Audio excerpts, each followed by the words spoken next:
Hello friends, ಎಲ್ಲರಿಗೂ ನಮಸ್ಕಾರಗಳು. So ಹೇಗಾಯ್ತು ಸೈಕಿಟನ್ಗೆ ನಿಮ್ಮೆಲ್ಲರಿಗೂ ಸ್ವಾಗತ. ಸೊ ಫ್ರೆಂಡ್ಸ್, ನನಗೆ ಒಂದು ಈ ವಿಡಿಯೋದಲ್ಲಿ ನಾನು ನಿಮಗೆ ಕಲಸಕಟ್ಟ ಸ್ಥಾಪನೆ ಮಾಡುವ ಬಗ್ಗೆ ಅಷ್ಟೇ ಮಾಹಿತಿಯನ್ನು ಕೊಟ್ಟಿದ್ದೆ ಹೋದ ವಿಡಿಯೋದಲ್ಲಿ. ಈ ವಿಡಿಯೋದಲ್ಲಿ ನಾನು ನಿಮಗೆ ಕಲಸಕಟ್ಟ ಸ್ಥಾಪನೆ ಮಾಡಿ ಸಂಪೂರ್ಣವಾದ ಒಂದು ಪೂಜಾ ವಿಧಾನ ತಿಳಿಸ್ಕೊಡ್ತಾ ಇದ್ದೇನೆ. ಬನ್ನಿ ನೋಡೋಣಂತೆ.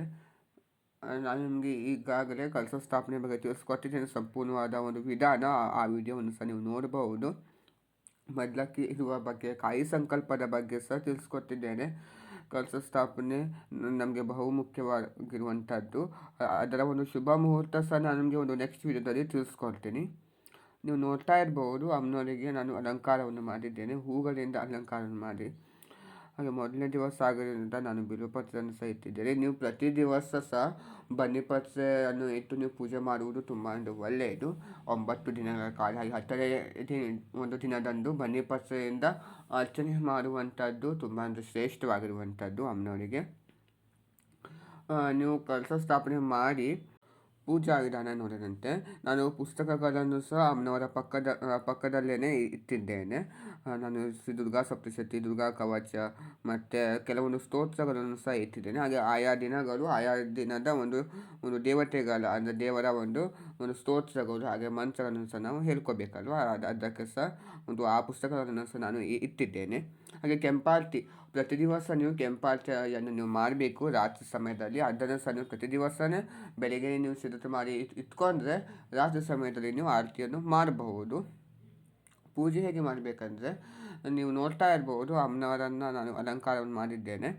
ನೀವು ಪ್ರತಿ ದಿವಸ ಸಹ ಇದೇ ರೀತಿಯ ಪೂಜೆಯನ್ನು ನೀವು ಮಾಡಿಕೊಳ್ಳುವಂಥದ್ದು. ಅದರಲ್ಲಿ ಬದಲಾವಣೆಗಳು ಅಂತ ಇರುವುದಿಲ್ಲ. ನೀವು ಅಲಂಕಾರವನ್ನು ಮಾಡಿ ನಂತರದಲ್ಲಿ ಊದಿನ ಕಡ್ಡಿಯಿಂದ ಅಖಂಡ ದೀಪಾರಾಧನೆಯನ್ನು ಹಚ್ಚಿ 2 ದೀಪವನ್ನು ಸಹ ನೀವು ಹಚ್ಚಿರಬೇಕು. ಪ್ರತಿನಿತ್ಯ ಹಚ್ಚಿರುವಂಥ ಒಂದು 2 ದೀಪ, ಹಾಗೆ 2 ತುಪ್ಪದ ದೀಪವನ್ನು ಸಹ ಹಚ್ಚಿರಿ ಪ್ರತಿ ದಿವಸ. ಅದು ತುಂಬ ಶ್ರೇಷ್ಠವಾಗಿರುವಂಥದ್ದು.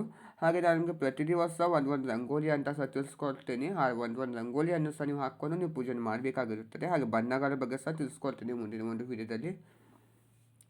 ಪ್ರಸಾದಕ್ಕೆ ಅಂತ ನಾನು ಸ್ವೀಟ್ ಪೊಂಗಲನ್ನು ಇಟ್ಟಿದ್ದೇನೆ ಪ್ರಸಾದಕ್ಕೆ. ಚಾಮುಂಡೇಶ್ವರಿ ಹಾಗೆ ಗಣೇಶನನ್ನು ಸಹ ಪ್ರತಿಷ್ಠಾಪನೆ ಮಾಡಿಕೊಂಡು ಉದ್ದಿನ ಕಡ್ಡಿಯನ್ನು ಬೆಳಗ್ಗೆ ನೀವು ಸಾಂಬ್ರಾಣಿ ಧೂಪವನ್ನು ಸಹ ನೀವು ಹಾಕಬೇಕು. ಪ್ರತಿ ದಿವಸ ಸಂಜೆ ಹಾಗೆ ಬೆಳಿಗ್ಗೆ ಸಂಜೆ 2 ಸಮಯದಲ್ಲಿ ಸಹ ನೀವು ಸಾಂಬ್ರಾಣಿ ಧೂಪವನ್ನು ಹಾಕುವುದು ತುಂಬ ಒಳ್ಳೆಯದು. ಅದು ತುಂಬ ಶ್ರೇಷ್ಠವಾಗಿರುವಂಥದ್ದು. ನವರಾತ್ರಿ ಸಮಯದಲ್ಲಿ ಇದನ್ನು ನೀವು ಪಾಲನೆ ಮಾಡಿ ನೀವು ಸಾಂಬ್ರಾಣಿಯನ್ನು ಹಾಕಿದ ನಂತರ ಅಷ್ಟೋತ್ಸವವನ್ನು ನೀವು ಹೇಳ್ಕೋಬೇಕು. ಪ್ರತಿ ದಿವಸ ಸಹ ನೀವು ದುರ್ಗಾ ಅಷ್ಟೋತ್ಸವವನ್ನು ಹೇಳ್ಕೊಂಡು ನೀವು ಅಷ್ಟೋತ್ಸವವನ್ನು ಮಾಡಬೇಕು. ಪ್ರತಿ ದಿವಸ ಸಹ ನೀವು ಬೆಳಿಗ್ಗೆ ಸಮಯದಲ್ಲಿ ಒಂದು ಸಲ ಮಾಡಿದರೆ ಸಾಕು. ಕುಂಕುಮಾರ್ಚನೆಯನ್ನು ಮಾಡುವಂಥದ್ದು ಒಳ್ಳೆಯದು. ನಂತರದಲ್ಲಿ ನೀವು ಪುಸ್ತಕಗಳನ್ನು ಸಹ ಓದ್ಕೋಬೇಕಾಗುತ್ತೆ. ಪುಸ್ತಕಗಳನ್ನು ಓದಿ ಎಲ್ಲ ರೀತಿಯ ಪುಸ್ತಕಗಳನ್ನು ನೀವು ಓದ್ಕೊಂಡು ನಂತರದಲ್ಲಿ ಕಾಯನ್ನು ಒಡೆದು ಮಂಗಳಾರತಿಯನ್ನು ಮಾಡಿ ತೀರ್ಥವನ್ನು ಪ್ರೋಕ್ಷಣೆ ಮಾಡಿ.